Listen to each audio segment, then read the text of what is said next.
Good day everyone. For today's video, we're going to talk about the policies, guidelines, and procedures that provide safe environment for students, particularly the anti-bullying policy and other relevant laws.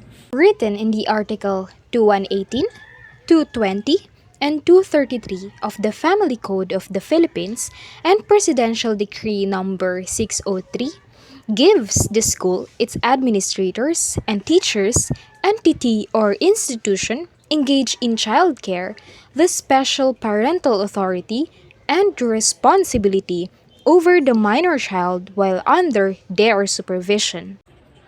Republic Act No. 7610, or also known as Special Protection of Children Against Abuse, Exploitation, and Discrimination, refers to the maltreatment of a child, which includes the following. First, psychological abuse. Second, physical abuse. Third, neglect. Fourth, sexual abuse. Fifth, emotional maltreatment, or any act by deeds or words that degrades the dignity of a child as a human being. But what are the violence against children that could be committed inside a school?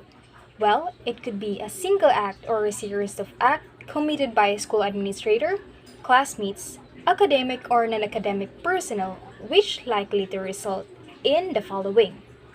Physical, sexual, psychological harm or suffering, or other abuses including threats of such acts, battery, assault, coercion, harassment, or arbitrary deprivation of liberty.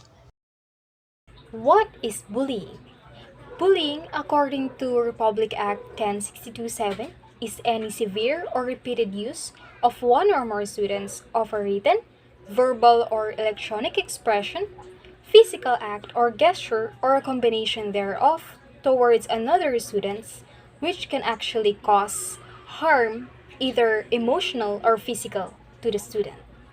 Which could create a hostile environment at school for the other student, infringing on the rights of the other students at school, or materially and substantially disrupting the education process or the orderly operation of a school.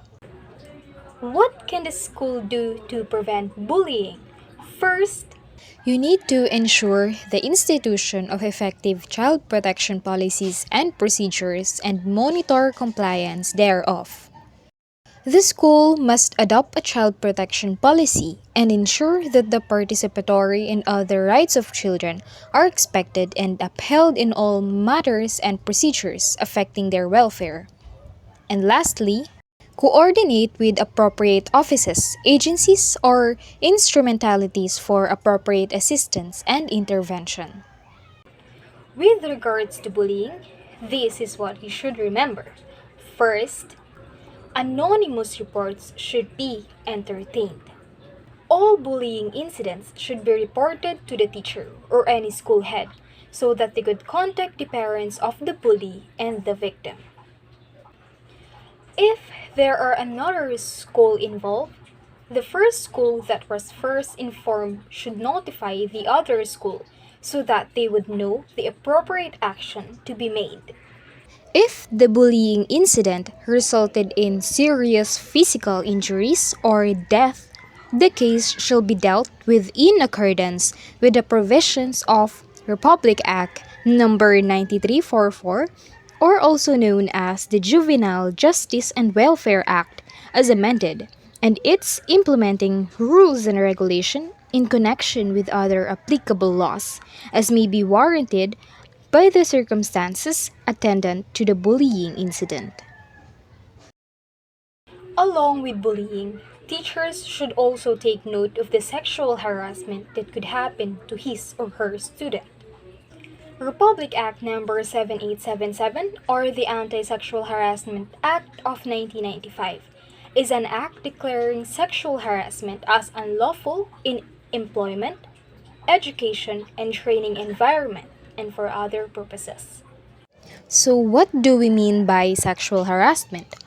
Sexual harassment is defined as work, education, or training-related sexual harassment committed by an employer, employee, supervisor, agent of the employer, teacher, instructor, coach, or any other person who having authority, influence, or moral ascendancy over another in a work or training or education environment that demands sexual requests or otherwise require any sexual favor from the other.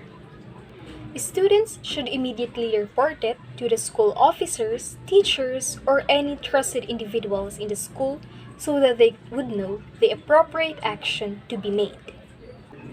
Along with the Republic Act that was first discussed is another policy to ensure that the learning environment of the student is safe and secure in any impending calamities or danger. In 2010, the Philippine Disaster Risk Reduction and Management Act was passed. And DepEd created the Disaster Risk Reduction and Management Office, or also known as DRRMO, as the focal point in planning, implementing, coordinating, and monitoring activities related to disaster risk reduction, education in emergencies, and climate change adaptation. The DRRM team and coordinator are expected to first, ensure the establishment of an early warning system for the school. Second, conduct an annual student-led risk identification and mapping within and around the school premises. Third, plan and implement disaster preparedness measure.